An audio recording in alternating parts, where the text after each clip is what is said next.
ਤੁਸੀਂ ਸੁਣ ਰਹੇ ਹੋ ਅਜੀਤ ਕੌਰ ਦੀ ਕਹਾਣੀ ਬੁੱਧ ਸ਼ਿਕਨ। ਕਾਲਜ ਦੇ ਸਟਾਫ ਰੂਮ ਵਿੱਚ Mrs Pandey, Mrs Bhatnagar, Miss Dubey ਤੇ ਮਿਸਿਸ ਸੂਦ ਵਿੱਚ ਕੋਈ ਬੜੀ ਰਾਜ਼ਦਾਰਾਨਾ ਗੱਲ ਹੋ ਰਹੀ ਹੈ। ਚਾਰੇ ਜਣੀਆਂ ਮੇਜ਼ ਉੱਤੇ ਅੱਗੇ ਵੱਲ ਨੂੰ ਝੁਕੀਆਂ ਹੋਈਆਂ ਨੇ। ਉਹਨਾਂ ਦੀਆਂ ਅੱਖਾਂ ਵਿੱਚ ਇੱਕ ਚਮਕ ਏ। ਮਿਸਿਸ ਭਟਨਾਗਰ ਸਾਹੋ ਸਾਹ ਹੋਈ ਕੋਈ ਗੱਲ ਸੁਣਾ ਰਹੀ ਏ। ਮਿਸਿਸ ਸੂਦ ਸਾਰੀ ਹੈਰਾਨੀ ਅੱਖਾਂ ਵਿੱਚ ਭਰ ਕੇ ਕਹਿੰਦੀ ਹੈ, ਅੱਛਾ ਤਾਈਓ ਮਹਾਰਾਣੀ ਦੇ ਪੈਰ ਨਹੀਂ ਲੱਗਦੇ ਧਰਤੀ 'ਤੇ। ਸਾਰੀਆਂ ਇੱਕ ਅਨੋਖੇ ਖੁਮਾਰ ਵਿੱਚ, ਇੱਕ ਅਨੋਖੀ ਤਸੱਲੀ ਵਿੱਚ ਮੁਸਕਰਾ ਰਹੀਆਂ ਨੇ। ਮਿਸਿਸ ਸੂਦ ਸਟਪਟਾ ਕੇ ਬੂਹੇ ਵੱਲ ਵੇਖਦੀ ਏ। ਮਿਸਿਸ ਚੌਧਰੀ ਅੰਦਰ ਆ ਰਹੀ ਏ। ਹਲਕੇ ਜਿਹੇ ਰੰਗ ਦੀ ਹੈਂਡਲੂਮ ਸਿਲਕ ਦੀ ਕਮੀਜ਼ ਸਲਵਾਰ, ਹਲਕੇ ਚਾਕਲੇਟ ਰੰਗ ਦੀ ਸਿਲਕ ਦੀ ਚੁੰਨੀ, ਸਿੱਧੇ ਚੀਰ ਨਾਲ ਸਿੱਧੇ ਜਿਹੇ ਵਾਹੇ ਹੋਏ ਵਾਲ, ਲੰਮ ਸਲੰਮੀ ਇੱਕ ਗੁੱਤ, ਗੰਭੀਰ ਹੁਸਨ, ਸ਼ਹਿਦ ਦੇ ਰੰਗ ਦੀਆਂ ਅੱਖਾਂ, ਸਿਪ ਦੇ ਅੰਦਰਲੇ ਰੰਗ ਵਰਗਾ ਮੂੰਹ, ਬਿਲਕੁਲ ਹਲਕੀ ਲਿਪਸਟਿਕ ਦੀ ਇੱਕ ਛੋਹ ਤੇ ਹੱਥ ਵਿੱਚ 2-3 ਕਿਤਾਬਾਂ। ਸਭ ਚੁੱਪ ਹੋ ਜਾਂਦੀਆਂ ਨੇ, ਪਰ ਅੱਜ ਅੱਗੇ ਵਾਂਗੂ ਸਭ ਨੇ ਨਜ਼ਰਾਂ ਚੁਰਾ ਕੇ ਦੂਜੇ ਪਾਸੇ ਨਹੀਂ ਤੱਕਿਆ। ਹੱਥਾਂ ਨੇ ਘਬਰਾ ਕੇ ਕੋਈ ਮੈਗਜ਼ੀਨ ਨਹੀਂ ਟਟੋਲੀ। ਸਭ ਨੇ ਸਿੱਧਾ ਮਿਸਿਸ ਚੌਧਰੀ ਵੱਲ ਤੱਕਿਆ ਤੇ ਮਿਸਿਸ ਚੌਧਰੀ ਨੇ ਵੇਖਿਆ ਕਿ 8 ਅੱਖਾਂ ਮੁਸਕਰਾਉਂਦੀਆਂ ਹੋਈਆਂ ਉਹਨੂੰ ਘੂਰ ਰਹੀਆਂ ਨੇ, ਜਿਵੇਂ ਵੰਗਾਰ ਰਹੀਆਂ ਹੋਣ, ਜਿਵੇਂ ਹੱਸ ਰਹੀਆਂ ਹੋਣ, ਜਿਵੇਂ ਤਸੱਲੀ ਨਾਲ ਚਮਕ ਰਹੀਆਂ ਹੋਣ। ਅਚਾਨਕ ਮਿਸਿਸ ਪਾਂਡੇ ਹੌਲੀ ਜਿਹੀ ਕੋਈ ਗੱਲ ਕਰਦੀ ਹੈ ਤੇ ਚਾਰੇ ਜਣੀਆਂ ਠਹਾਕਾ ਮਾਰ ਕੇ ਹੱਸ ਪੈਂਦੀਆਂ ਨੇ। ਮਿਸਿਸ ਚੌਧਰੀ ਨੂੰ ਲੱਗਦਾ ਏ ਉਹਦੇ ਜਿਸਮ ਵਿੱਚੋਂ ਕਲੋਰੋਫੋਮ ਦੀ ਬੇਹੋਸ਼ੀ ਦੀ ਪਹਿਲੀ ਲਹਿਰ ਲੰਘੀ ਏ।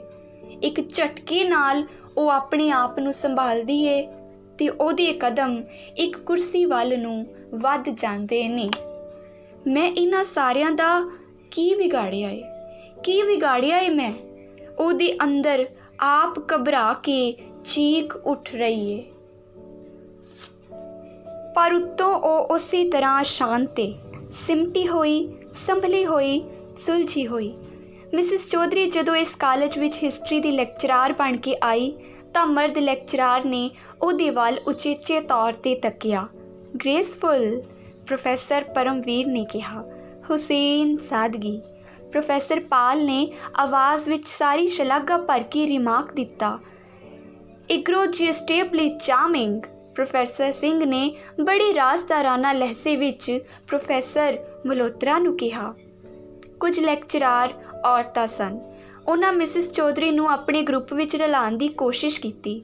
ਮਿਸਿਸ ਚੌਧਰੀ ਉਹਨਾਂ ਨਾਲ 4-5 ਦਿਹਾੜੇ ਬੈਠੀ ਵੀ, ਪਰ ਉਹ ਇੰਜ ਬਹਿੰਦੀ ਜਿਵੇਂ ਕੋਈ ਕਿਨਾਰੇ 'ਤੇ ਖੜ੍ਹੇ ਲੋਕਾਂ ਨੂੰ ਚਿੱਕੜ ਵਿੱਚ ਫੜ ਕੇ ਪਾਣੀ ਤੱਕ ਪਹੁੰਚਦਿਆਂ ਕੱਪੜੇ ਭਿਉਂਦਾ ਵੇਖੇ। ਮਿਸਿਸ ਪਾਂਡੇ ਮਿਸਿਸ ਭਟਨਾਗਰ ਦੀ ਸਾੜੀ ਦੀ ਤਾਰੀਫ ਕਰਦੀ। ਓ ਲਵਲੀ, ਇਹ ਰੰਗ ਤੁਹਾਨੂੰ ਇੰਨਾ ਟੁਕਦਾ ਏ ਮਿਸਿਸ ਭਟਨਾਗਰ। ਮਿਸਟਰ ਭਟਨਾਗਰ ਦੀ ਸਿਲੈਕਸ਼ਨ ਏ ਕਿ ਤੁਹਾਡੀ ਆਪਣੀ? ਮਿਸ ਦੂਬੇ ਇੱਕ ਮੁਸਕਰਾਹਟ ਆਪਣੇ ਹੋਠਾਂ 'ਤੇ ਚਿਪਕਾ ਕੇ ਪੁੱਛਦੀ। ਸਾੜੀਆਂ ਤਾਂ ਅੱਜ ਕੱਲ੍ਹ ਰਾਇਲਟੀ 'ਤੇ ਬੜੀਆਂ ਸੋਹਣੀਆਂ ਆਈਆਂ ਹੋਈਆਂ ਨੇ। ਮਿਸਿਸ ਸੂਦ ਆਪਣੀ 5 ਦਿਨਾਂ ਦੀ ਅਵਾਰਾਗਰਦੀ ਦੀ ਮਿਹਨਤ ਨਾਲ ਕਮਾਈ ਜਾਣਕਾਰੀ ਨੂੰ ਇਲਾਇਚੀ ਵਾਂਗ ਤਲੀ 'ਤੇ ਰੱਖ ਕੇ ਪੇਸ਼ ਕਰਦੀ। ਨਹੀਂ, ਕਲਾ ਭਵਨ 'ਤੇ ਵੀ ਬਿਲਕੁਲ ਲੇਟੈਸਟ ਵੈਰਾਈਟੀ ਏ। ਮਿਸਿਸ ਭਟਨਾਗਰ ਇੰਜ ਆਸਾਨੀ ਨਾਲ ਸਾਰੀ ਬਾਜੀ ਮਿਸਿਸ ਸੂਦ ਨੂੰ ਨਹੀਂ ਸੀ ਜਿੱਤਣ ਦੇ ਸਕਦੀ ਤੇ ਮਿਸਿਸ ਚੌਧਰੀ ਬੋਰ ਹੁੰਦੀ ਰਹਿੰਦੀ। ਜਾਂ ਉਹ ਆਪਣੇ ਬੱਚਿਆਂ ਦੀਆਂ ਗੱਲਾਂ ਕਰਦੀਆਂ ਰਹਿੰਦੀਆਂ, ਜਾਂ ਆਪਣੇ ਪਤੀਆਂ ਦੀਆਂ, ਜਾਂ ਕਾਰਾਂ ਦੇ ਨਵੇਂ ਮਾਡਲਾਂ ਦੀਆਂ, ਜਾਂ ਨਵੀਆਂ ਪਿਕਚਰਾਂ ਦੀਆਂ। ਤੇ ਸਾਰੀਆਂ ਵਸੇ ਮਿਸਿਸ ਚੌਧਰੀ ਨੂੰ ਆਪਣੇ ਰੰਗ ਦੇ ਡੋਲ ਵਿੱਚ ਘਸੀਟ ਕੇ ਇੱਕ ਅੱਧ ਡੋਬਾ ਜ਼ਰੂਰ ਦੇਣਾ ਚਾਹੁੰਦੀਆਂ, ਪਰ ਮਿਸਿਸ ਚੌਧਰੀ ਬੇਨਿਆਜ਼ ਰਹਿੰਦੀ। ਔਰਤਾਂ ਆਪਣੇ ਆਪ ਵਿੱਚ ਸਿਮਟੀ ਤੀਵੀ ਨੂੰ ਧੜੱਲੇ ਨਾਲ ਨਫ਼ਰਤ ਕਰ ਸਕਦੀਆਂ ਨੇ। ਵਾਹ, ਇਹ ਮਹਾਰਾਣੀ ਸਮਝਦੀ ਕੀ ਹੈ ਆਪਣੇ ਆਪ ਨੂੰ ਬਹੁਤ ਸੁਪੀਰੀਅਰ? ਕਿਹੜਾ ਮੁਰਖਾਬ ਦਾ ਪਰ ਲੱਗਾ ਹੋਇਆ ਏ ਇਹਨੂੰ। ਹੌਲੀ ਹੌਲੀ 8-10 ਦਿਨਾਂ ਵਿੱਚ ਹੀ ਸਾਰਿਆਂ ਨੇ ਮਿਸਿਸ ਚੌਧਰੀ ਨੂੰ ਆਪਣੇ ਆਪ ਰਲਾਉਣ ਦੀਆਂ ਕੋਸ਼ਿਸ਼ਾਂ ਬਿਲਕੁਲ ਨਾਕਾਮਯਾਬ ਹੁੰਦੀਆਂ ਵੇਖੀਆਂ ਤੇ ਹਥਿਆਰ ਸੁੱਟ ਦਿੱਤੇ। ਮਿਸਿਸ ਚੌਧਰੀ फ्री पीरियड विच स्टाफ रूम विच कोई कोना ढूंढदी ते किसे सोफे विच जा धसदी, अखबार पढ़दी रहिंदी जां कोई किताब। बाकी सारिया लैक्चरार ने ਉਹਦੇ खिलाफ एक कॉमन फ्रंट बना लिया। और आउंदी तां गल्लां हुंदियां हुंदियां रुक जांदियां, हासे खिलरदे सिमट जांदे, गल्लां दी वॉल्यूम बिल्कुल मध्यम हो जांदी। मर्द लैक्चरार्स ने भी मिसिस चौधरी नाल मासूम जिहियां खुला लैण दी कोशिश कीती। बिल्कुल एब्सॉर्ब्ड हो तुसी ते पढ़न विच। मिसिस चौधरी की पढ़ रहे हो? प्रोफैसर परमवीर पुछते। एक कप कॉफ़ी दा मिसिस चौधरी, प्रोफैसर सिंह ने मुस्कुरा के न्योता देंदे। मिसिस चौधरी अपनी सलोनी गंभीर मुस्कुराहट नाल जदों नो थैंक यू कहंदी ਤਾਂ ਪ੍ਰੋਫੈਸਰ ਸਿੰਘ ਨੂੰ ਲੱਗਦਾ ਜਿਵੇਂ ਗਰਮ ਕੌਫੀ ਉਹਨਾਂ ਦੇ ਪਿੰਡੇ 'ਤੇ ਛਲਕ ਗਈ ਹੋਵੇ। ਤੇ ਇੰਜ ਕੁਝ ਦਿਨਾਂ ਵਿੱਚ ਹੀ ਮਰਦ ਲੈਕਚਰਾਰ ਨੇ ਵੀ ਉਹਦੇ ਖਿਲਾਫ ਇੱਕ ਜੁਆਇੰਟ ਡਿਫੈਂਸ ਬਣਾ ਲਿਆ। ਮਿਸਿਸ ਚੌਧਰੀ ਅੱਗੇ ਵਾਂਗੂ ਹੀ ਬੇਨਿਆਜ਼ ਸੀ, ਚੁੱਪ ਸਿਆਣੀ ਗੰਭੀਰ ਭੋਲੀ ਉਹ ਇੱਕ ਪਾਸੇ ਬੈਠੀ ਰਹਿੰਦੀ, ਪੜ੍ਹਦੀ ਰਹਿੰਦੀ। ਪੂਰੇ ਸਟੂਡੈਂਟਸ ਦੀ ਉਹ ਮਹਿਬੂਬਾ ਸੀ। ਪਹਿਲੋਂ ਪਹਿਲ ਪਿਛਲੇ ਬੈਂਚਾਂ 'ਤੇ 2-3 ਮੁੰਡਿਆਂ ਨੇ ਸ਼ਰਾਰਤ ਕਰਨ ਦੀ ਕੋਸ਼ਿਸ਼ ਕੀਤੀ, ਪਰ ਜਦੋਂ ਬਿਲਕੁਲ ਸਾਵੀਂ ਆਵਾਜ਼ ਵਿੱਚ ਮਿਸਿਸ ਚੌਧਰੀ ਨੇ ਉਹਨਾਂ ਨੂੰ ਕਿਹਾ ਕਿ ਕੰਮ ਦੇ ਵੇਲੇ ਉਹ ਬਿਲਕੁਲ ਕੰਮ ਕਰਦੀ ਏ ਤੇ ਕੰਮ ਲੈਂਦੀ ਏ, ਜੇ ਕਿਸੇ ਨੇ ਉਹਦੇ ਨਾਲ ਹੱਸਣਾ ਖੇਡਣਾ ਹੋਵੇ ਤਾਂ ਪੀਰੀਅਡ ਤੋਂ ਬਾਅਦ ਉਹ ਉਹਨੂੰ ਕਲਾਸਰੂਮ ਤੋਂ ਬਾਹਰ ਮਿਲ ਲਵੇ, ਤਾਂ ਸਭ ਚੁੱਪ ਹੋ ਗਏ। ਫਿਰ ਮਿਸਿਸ ਚੌਧਰੀ ਦੀ ਸਿਆਣਪ ਵਿੱਚ ਕੋਈ ਅਜਿਹਾ ਜਾਦੂ ਸੀ, ਉਹਦੀ ਸੂਝ ਭਰੀ ਜਾਣਕਾਰੀ ਵਿੱਚ ਕੋਈ ਅਜਿਹਾ ਟੂਣਾ ਸੀ ਕਿ ਸਾਰੇ ਉਹਦੀ ਇੱਜ਼ਤ ਕਰਨ ਲੱਗ ਪਏ। ਇੰਨੀ ਇੱਜ਼ਤ ਜਿੰਨੀ ਉਹਨਾਂ ਅੱਜ ਤੱਕ ਕਿਸੇ ਦੀ ਨਹੀਂ ਸੀ ਕੀਤੀ। ਉਹਦੀ ਪਿੱਠ ਪਿੱਛੇ ਵੀ ਕੋਈ ਮਾੜਾ ਬੋਲ ਉਸ ਦੇ ਬਾਰੇ ਨਾ ਬੋਲਦਾ। ਹੁਣ ਫ੍ਰੀ ਪੀਰੀਅਡਸ ਵਿੱਚ ਵੀ ਮਿਸਿਸ ਚੌਧਰੀ ਕੋਲ ਸਟਾਫ ਰੂਮ ਵਿੱਚ ਬਹਿਣ ਲਈ ਘੱਟ ਹੀ ਵਕਤ ਬਚਦਾ। ਸਟੂਡੈਂਟਸ ਆਪਣੀ ਪੜ੍ਹਾਈ ਦੀਆਂ ਪ੍ਰੋਬਲਮਸ, ਆਪਣੀ ਨਿੱਜੀ ਸਮੱਸਿਆਵਾਂ ਲੈ ਕੇ ਉਹਦੇ ਕੋਲ ਆਏ ਰਹਿੰਦੇ।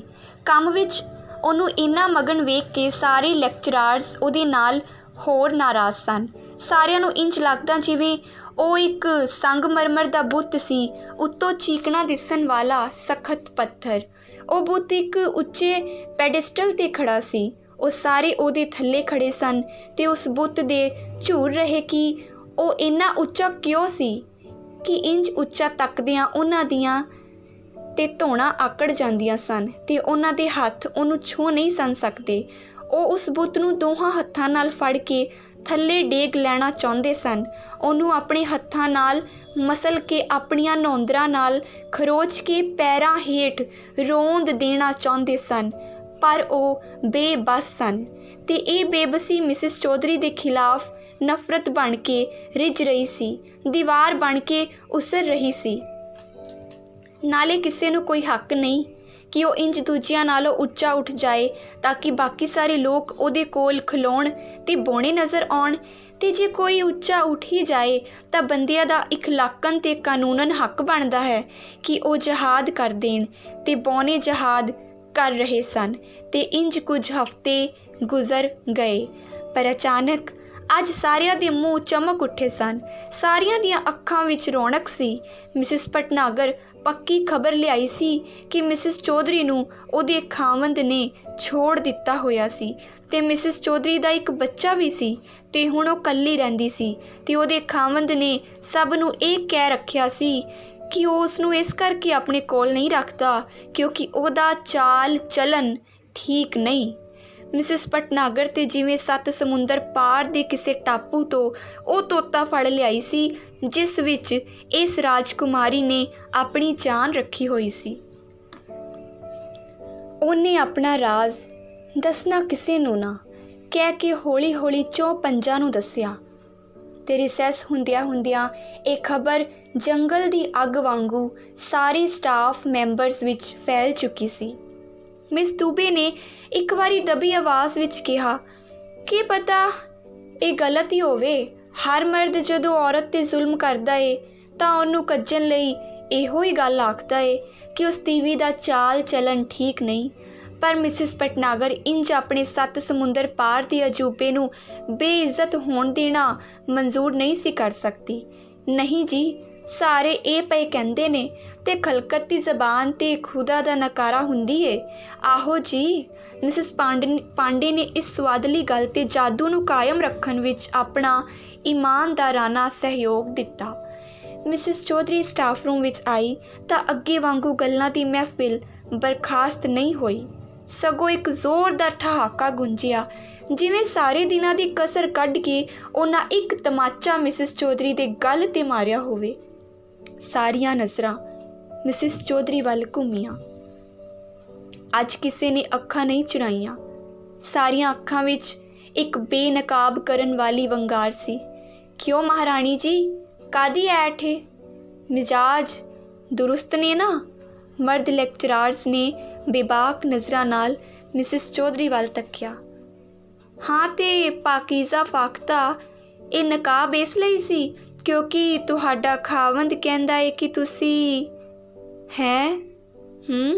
अखां दे कई जोड़ियां विच मजाक सी, तंज सी, खिल्ली उड़ाउण वाली चमक सी।